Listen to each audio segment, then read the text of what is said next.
क्या हुआ जब एक लड़की की गर्भ से पैदा हुआ सांप, फिर जो हुआ उसे देखकर आपकी आंखें फटी की फटी रह जाएंगी। दोस्तों, एक औरत इंसान को जन्म देती है और अपनी पीढ़ी को आगे बढ़ाती है, लेकिन क्या आपने किसी इंसान के शरीर से किसी सांप को पैदा होते देखा है या फिर सुना है? रूह कपा देने वाली ये घटना काल्पनिक नहीं बल्कि एक सच्ची घटना है और एक इंसान ने जिसने सांप को जन्म दिया, और जब भी कोई उसे मारता तो वो सांप उसे दिखाई नहीं देता। ये असंभव सा लगता है, शायद आप भी यही कहेंगे, लेकिन ये बात आप हिमालय के मंडी जिले में स्थित देव पशाकोट के आसपास के लोगों से पूछेंगे तो उनका जवाब सुनकर आपके पैरों तले जमीन खिसक जाएगी, क्योंकि उनका जवाब होगा जी हाँ, ऐसा ही हुआ है। कमाल की बात तो ये है कि यहाँ आपको कुछ ऐसी भी बातें सुनने को मिलेंगी जिन्हें जानकर आप शायद यकीन ही ना करें, लेकिन जो कुछ भी उनका मानना है वे शुरू से आखिर तक जानेंगे तो आप भी इस बात को मानने के लिए मजबूर हो जाएंगे और चमत्कार के आगे सर झुका देंगे। तो आइए जानें ये चमत्कार कैसे हुआ, कैसे एक कन्या ने दिया सांप को जन्म और वे किस तरह देवता बनकर पूजे जाने लगा। देव पशाकोट मंदिर से तकरीबन 15 किलोमीटर की दूरी पर मराड़ नाम का स्थान है। ये सत्य घटना हमें वहीं के रहने वाले रमेश कुमार जी ने बताई है। रमेश जी बताते हैं कि एक चरवाहे की फैमिली हरियाणा से यहाँ शिफ्ट हुई थी। उनकी बेटी पशुओं को चराने के लिए मराड़ जाने लगी।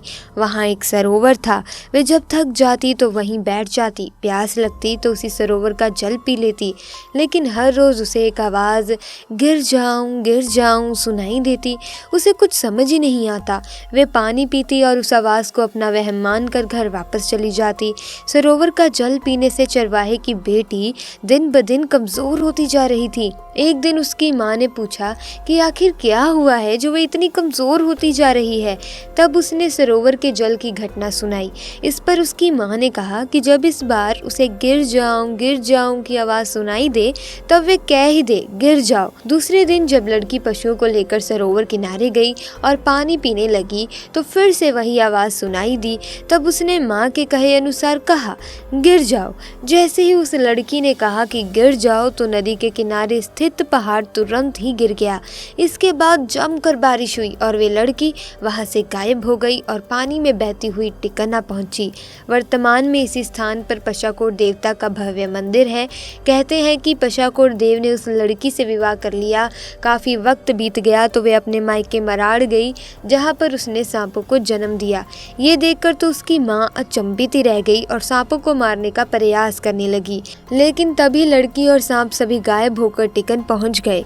यही सांप महानाग, चेपाल और ब्रह्मदेव के नाम से प्रसिद्ध हुए।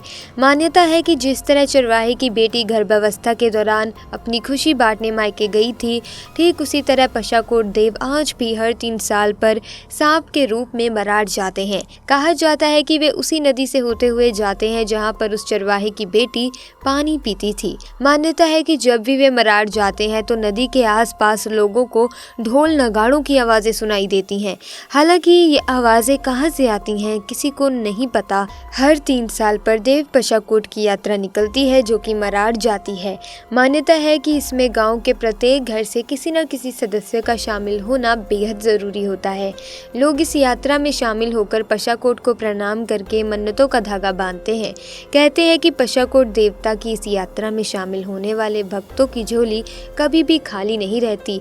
आज भी जब ये यात्रा मराड़ पहुंचती है तो उस फटे हुए पत्थर में सांप ही सांप दिखाई देते हैं। वहीं जब ये यात्रा वापस चिकन आती है तो श्रद्धालुओं को सांप के रूप में पशाकोट देवता के दर्शन होते हैं। तो दोस्तों, कैसी लगी आपको आज की घटना? अगर आपको ऐसी घटनाएं सुननी पसंद है तो हमारे चैनल को अभी सब्सक्राइब करें और बेल आइकन को प्रेस कर दीजिएगा, और साथ ही वीडियो को लाइक और शेयर कीजिएगा और कमेंट बॉक्स में लिखना ना भूलें हर हर महादेव। आपका बहुत बहुत धन्यवाद।